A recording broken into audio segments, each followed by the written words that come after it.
Fred's days had collapsed into one another, a relentless blur of sleepless nights and exhaustion that settled into his bones like a shadow he could not shake. The mornings arrived with a pounding headache, a dull thrum that made every movement ache, the result of too many hours spent leaning over case files in his office chair, head pressed to paper, thoughts tangled in evidence and alibis, and the endless grinding machinery of a justice system that moved with glacial cruelty. His uniform clung to him constantly, a second skin he never shed, and meals were fragments he barely noticed, consumed more out of habit than hunger. Everything else fell away. The case consumed him, a living presence that haunted every step, every thought, and every quiet breath. He pored over the evidence with an obsession that left him raw. Every transcript, every forensic report, every contradictory testimony became a battlefield in his mind, the arguments looping endlessly. The so-called evidence against Anya was laughable. A single earring in a lake where Ryan Woodberg had drowned. A solitary trinket that could have belonged to anyone.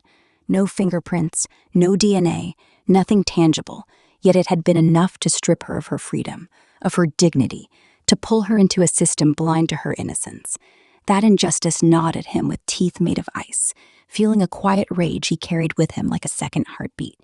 Even in the midst of this fight, the world outside demanded him.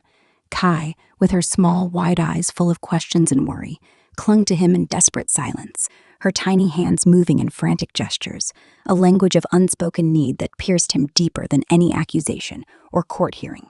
He would hold her in his lap, rubbing slow circles on her back, whispering and signing to her with a gentleness that belied his own fatigue.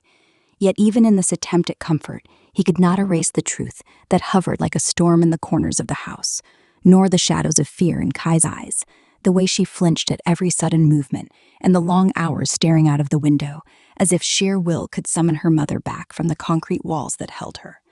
Matilda, his daughter from his late wife, was the only light capable of reaching the darkness Kai carried. Together, the girls invented a language that was half signs, half childish nonsense, and for hours, they occupied themselves in a world of shared secrets, the kind of world Fred could never truly enter. But even Matilda's warmth could not fully erase the tension and the invisible scars that fear had etched into Kai's body and mind.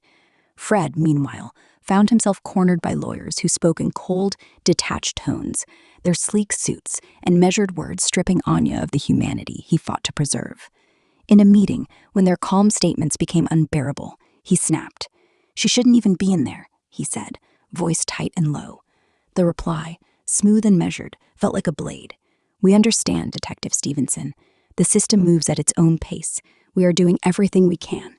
But it was never enough, and he knew it. He began to pull every string, to bend every rule, to press on anyone who might offer even the smallest chance of freeing her, leaving protocol and consequence behind in his wake. Through it all, he continued to visit Anya. Each visit revealed a paler, thinner figure, but her eyes, still alive and soft with recognition, reminded him why exhaustion had no claim over him. He brought books from her London store, read the letters from Kai and Matilda aloud with clumsy devotion, and offered her news of the world outside in hushed tones. He never spoke of his own weariness or the anxiety that gripped the household in her absence. Instead, he kissed her forehead and murmured, "Hold on, I'm getting you out of here."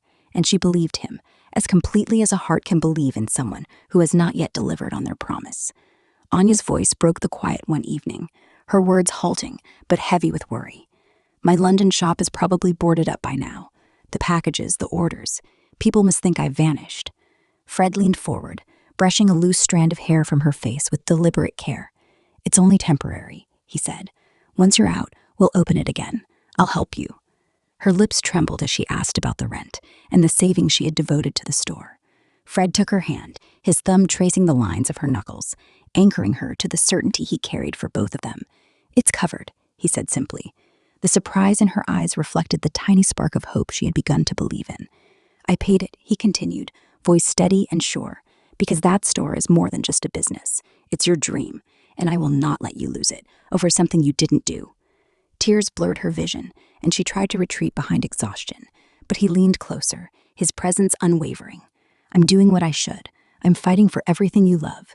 Your shop, your freedom, our Kai. You are not alone in this," he said, his eyes holding hers with quiet, unshakable conviction. She asked about the lead store, and he reassured her, detailing the manager's commitment and the simple, unspoken truth that her world, though fractured, had people standing beside her. A small smile flickered across her face, fragile and tentative, but enough to make the room breathe differently. He pressed a kiss to her hand, a silent promise that she would endure and that the world outside would eventually follow.